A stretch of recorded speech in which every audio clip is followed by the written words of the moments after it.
Shalom, Signs of the Times Part 3. First, I would like to mention what we have dealt with in Part 1 and Part 2. We talked about scoffers, ungodly passions, the deception, wars, nationalism, famines, earthquakes, lawlessness, love grown cold, pestilences or pandemics, drugs and alcohol, knowledge, the great city, our global village, gospel of the kingdom as a testimony, make disciples of all nations, and falling away. 16 points, 16 signs that we're living in the end times, that we're living in the last years before Revelation, before the last 7 years, 3.5 years in Revelation, before the return of Christ. Point 17 has to do with point 16. Point 17 is lukewarm. And let's read Revelation 3 verses 14 till 16. And to the angel of the church on Laodicea write, the words of the Amen, the faithful and true witness, the beginning of God's creation. I know your works. You are neither cold nor hot. Would that you were cold or hot. So, because you are lukewarm and neither cold nor hot, I will spew you out of my youth. And those 7 letters to those 7 churches are also seen as the prediction of history, of Christianity through the ages. So in that sense, we're living in the end time, especially the Western Church.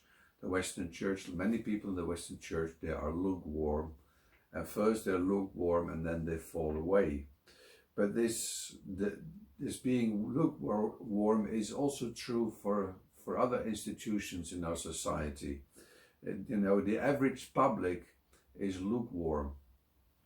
Because the average public is lukewarm, on the fringes we get extremism. We get extremism where people are extreme. But sort of the average public is lukewarm compared to 50 years ago. There are less and less church members and less church goers. But also for political parties, there are less and less members of political parties compared to 50 years ago. And there are less and less members of unions. The unions, they lose members as well. And there are less and less members of clubs. Club life was more flowering and more bustling sort of 50 years ago. So this being lukewarm and being, you know, totally sort of focused on yourself is lukewarm for the general cause, and being focused on yourself, on eating, drinking and being merry is also a sign of the end time, a sign of the times. Point number 18, total nuclear destruction. Of course, this has only been possible since the 50s. Since the United States and the Soviet Union have so many bombs, atom bombs, atomic bombs and nuclear bombs, and have hydrogen bombs, that they, you know, there would be mutual destruction if one of them would start a strike. And this mutual destruction would cause the destruction of the whole earth. It says here in Mark 13 verse 20, and except that the Lord had shortened those days, no flesh should be saved. But for the elect's sake, whom he hath chosen, he hath shortened the days. So God shortens the days of the 6,000 years. He shortens the days that man can rule himself.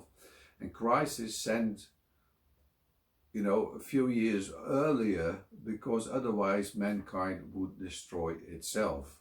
Unless those days were shortened, then no flesh would be saved, and saved means here would stay alive. And this, of course, has only been possible since the 50s. On the side history of yesterday, it says the development of nuclear weapons and intercontinental missiles enabled the Soviet Union and the United States to reach each other with devastating nuclear weapons in the mid-1950s. The large arsenal of both countries made the concept of mutual assured destruction a reality. If one of the countries used its nuclear weapons, the other would strike back. The enormous destructive power of the atom bombs would destroy the entire world. Fortunately, it never came to a real war, but the war has been on the brink of total nuclear destruction several times. Below are 6 moments when the world was very close to nuclear war. And then there are those 6 incidences, and I knew about 1 or 2 of them, but there were 4 that I never heard about. But there have been about 6 incidences that the world was nearly destroyed. One was sort of a bit funny, that the moon was rising above Norway and American radar picked it up as a Russian nuclear attack. And then they had a certain amount of minutes, I think 15 or 25 minutes to strike back. But they found out that it was not a true attack. So the world has been close to nuclear. And the thing is, since the 50s, a lot more countries have got the bomb. USA, Russia, China, UK, France, India, Pakistan. Those countries had the bomb in 1994 when I wrote about the signs of the times. And I write here, an ex-Prime Minister of Pakistan says that his country has the bomb, and they will not hesitate to use it in the question Kashmir. And it says here, North Korea is on the way to get the bomb. And I end my article about the signs of the times. I had 18 points in 1994.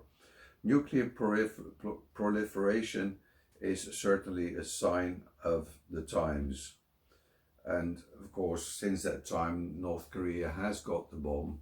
And now we have the situation with Iran, which is on the way to get the bomb. If you look at all the countries that have the bomb, and then look at the religion of that country, then it's interesting to see that every major religion in the world has the bomb.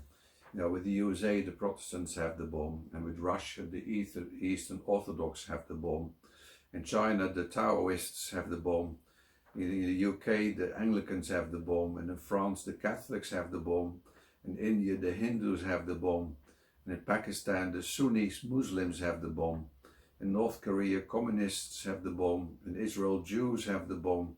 And in Iran, Shiite Muslims will have the bomb as soon as they have the bomb. And of course, that one is feared because it already has said many times it will obliterate, it will wipe Israel from the map.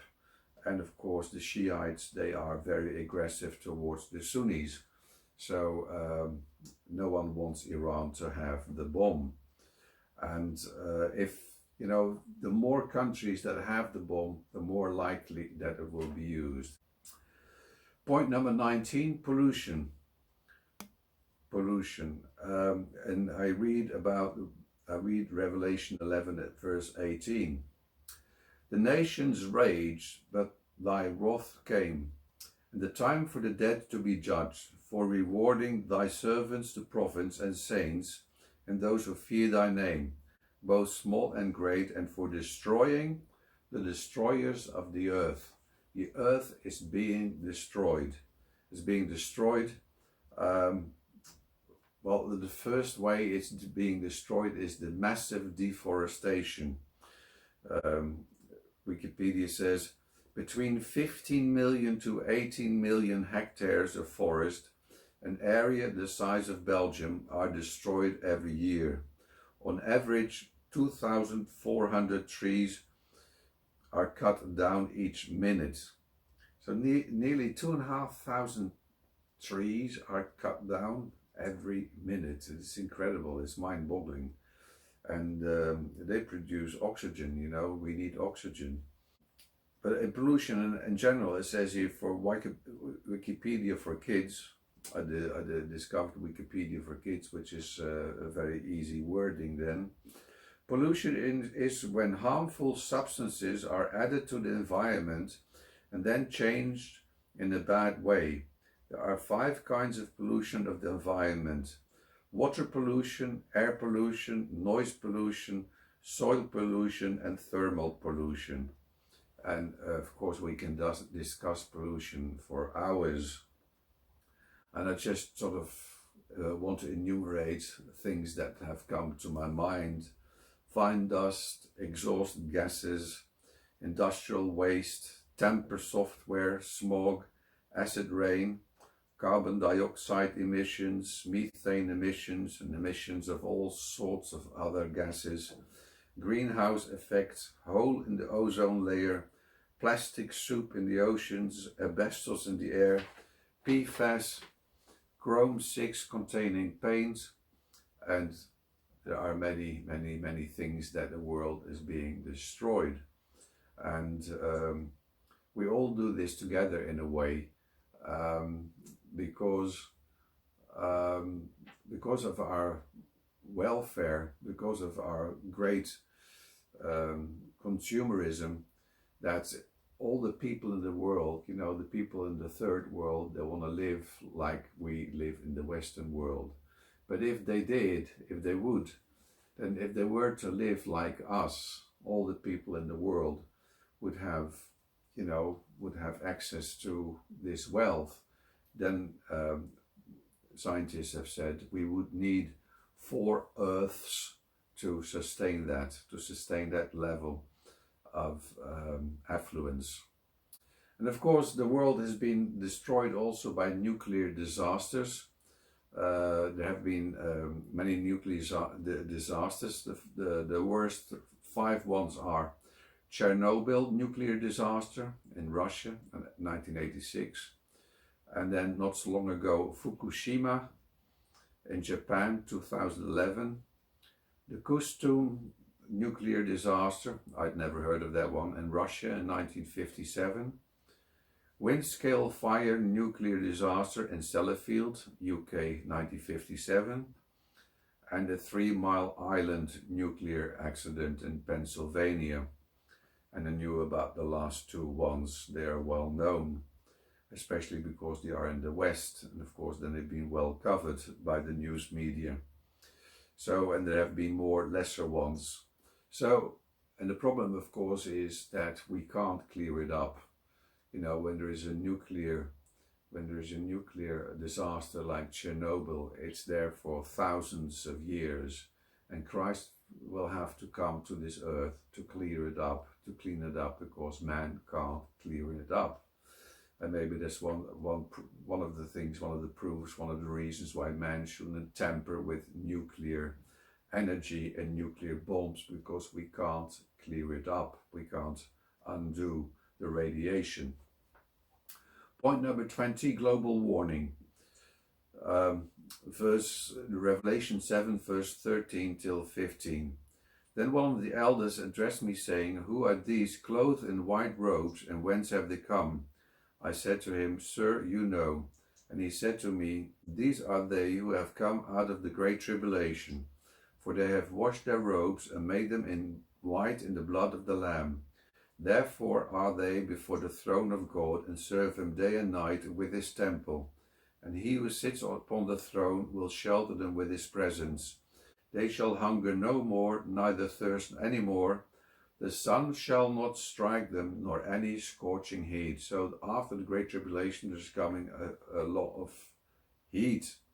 And I know it's done by angels. They pour out those plagues upon the earth.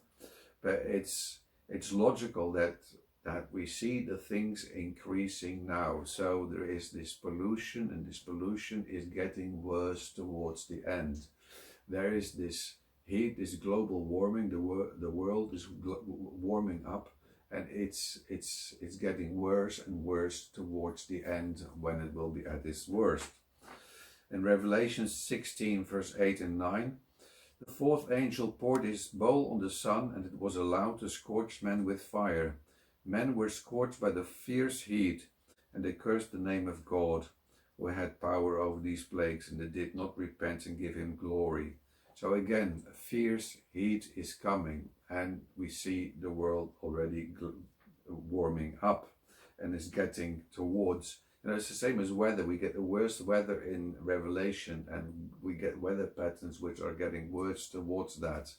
So it's logical that we see those things on a small scale now that will happen on a grand scale during the Great Tribulation. Simple English Wikipedia says, climate change happening now is both global warming because of humans and also weather patterns changing because of the global warming. Global warming is the temperature of Earth's surface, oceans and atmosphere going up since people started burning a lot of coal. Average temperatures today are about 1 centigrade higher than before. People started burning a lot of coal around 1750. But in some parts of the world it is less than this and some more. Most climate scientists say that by the year 2100, temperatures will be 2 centigrade to 4 centigrade higher than that they were before 1750. The change people can see most easily because of this increase in temperature is the melting of ice caps all around the world. Sea level is rising for 2 reasons. One reason is because of ice on the land like Greenland melting into the sea. The other reason is because of water getting bigger when it gets warmer. Many cities will be partly flooded by the ocean in the 21st century, and we already have certain low-lying, low islands in the Pacific that where the ocean is rising, and that they are fighting it, and that they say if this goes on we will have to leave our islands. So this global warming is also a sign of the time of the end. I already mentioned it. Point 21 is extreme weather, and if you with your online Bible, if you type in hail, thunder, rain, lightning, then you get lots of verses in Revelation. In Revelation you get the worst possible weather, and we are going towards that as well in this increase, in this crescendo. In Revelation 8 verse 5, then the angel took the censer and filled it with fire from the altar and threw it on the earth, and there were peals of thunder, voices, flashes of lightning, and an earthquake. And Revelation 8 verse 7, the first angel blew his trumpet, and there followed hail and fire, mixed with blood, which fell on the earth, and a third of the earth was burnt up, and a third of the trees were burnt up, and all green grass was burnt up. And there have been so many fires in the past years, so many fires in California and in the United States, in Canada and Australia. And this will only get worse. Revelation 16 verse 21, and great hailstones, heavy as 100 weight, dropped on men from heaven, till men cursed God for the plague of the hail. So fearful was that plague. So the weather is becoming more extreme due to pollution and due to global warming. Between now and the Great Tribulation, it will become more and more extreme. So this is logical, for the global warming, for the pollution, and for the weather. It's getting bad, it's getting worse all the time towards the time that Revelation describes. And the Revelation, of course, most of Revelation is about the last 7 years before the return of Christ, especially about the last 3.5 years before the return of Christ. And it's logical to see that the things that are described in Revelation are getting worse now. And I've written down a couple of keywords here. It's getting hotter, there's more and more droughts, the hurricane season is getting longer and more intense, there are more floods, earthquakes and tsunamis, hail, rain, snow and more precipitation, and heat records. And it is getting hotter. It's nearly daily on your television, on your news coverage. In Wikipedia about the rain, about the floods, Wikipedia says, in July 2021, several European countries were affected by severe floods. Some were catastrophic, causing deaths and widespread damage. The floods started in the United Kingdom as flash floods, causing some property damage and inconvenience. Later, floods affected several river basins across Europe. At least 242 people have died in the floods, including 196 in Germany and 42 in Belgium. It was catastrophic. It was, if you look at the Aar Valley, it just wiped away the village that was there in the Aar Valley in Germany. July and August in 2021 saw many floods occurring at similar times, with flooding also occurring in Turkey, China, India, Afghanistan, Pakistan, the United States and New Zealand. So this hotter weather causes droughts in one part of the planet, like in California and the other states of America and in Canada, with heat waves and lots of fires, and it causes floods in other parts of the world, extreme weather. Point 22. Dragnet is something completely different now. Dragnet internet data. And the beast, the Antichrist, is going to get power. And I've been thinking of the past 50 years, how will it get this power? And of course, George Orwell wrote 1984, and in 1984 they've got those televisions, and you can watch television, but they didn't know that the television could also see you, like we have with our personal computers, that if you don't cover up your camera, the camera can, people, if they hack your computer, they can see you. And so they had this two-way television system that Orwell had thought out, which didn't exist at the time. There were just televisions. But he would have had a ball if George Orwell had known about our smartphones and about everything that's possible nowadays. It says here in Revelation 13 verse 7, and it was given unto him to make war, him that is the Antichrist, the beast, the great world dictator of the end time, to make war with the saints and to overcome them, and power was given him over all kindreds and tongues and nations. Power was given over all tribes and tongues and nations. Power, he was given power. And this internet data is power.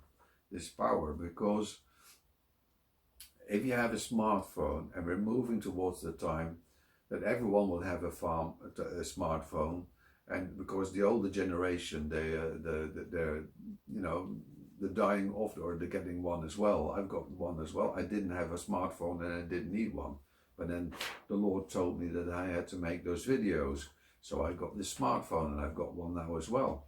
And I was I'm 67, and I was one of the last ones of the people in the 60s who didn't have one, I think. About everyone has one. And maybe there's a time that you must have one so that they can track you, because they know where you've been. This is from the internet site Human Rights Pulse about a dragnet. A dragnet is any set of coordinated measures for catching criminals. Examples include traffic stops and widespread DNA testing. In today's technological world, dragnets have become digital, and law enforcement have adopted a more tech-savvy way to operate. Digital dragnets are used to collect information for ongoing investigations by searching digital devices like cell phones, tablets, laptops, desktop computers, and even devices like pacemakers, hearing aids, and smartwatches. Geofence warrants give police the authority to track devices and their users. For example, detectives can mine information from location-enabled smartphones and find whether they were present within a specific area during a specific time frame. Of course, this is power, because it's all stored and it's all kept. Now, this is done for our own good, for our own welfare, to protect us from attacks from terrorists, and to investigate them, and to investigate people who have radicalized. And it has worked, and it works. But of course, this will fall into the wrong hands with the end-time Antichrist. These means will fall into the hands of the wrong person, and now it's already possible to know when you live in London and you went to Oxford, they store all these data, and a half a year later they will still be able to know that your cell phone was in Oxford.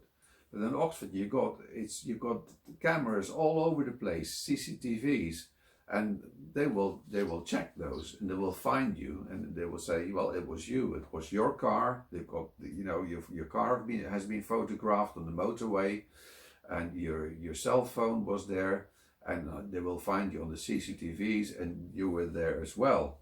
So this control, this great control of people.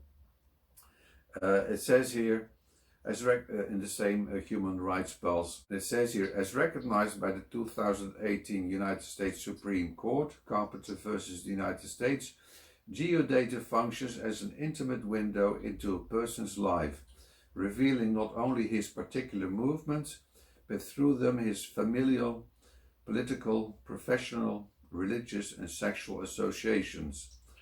Unlike traditional dragnets, the police do not need any particular individual or device to move the investigation. So this is the end of part 3, Signs of the Times.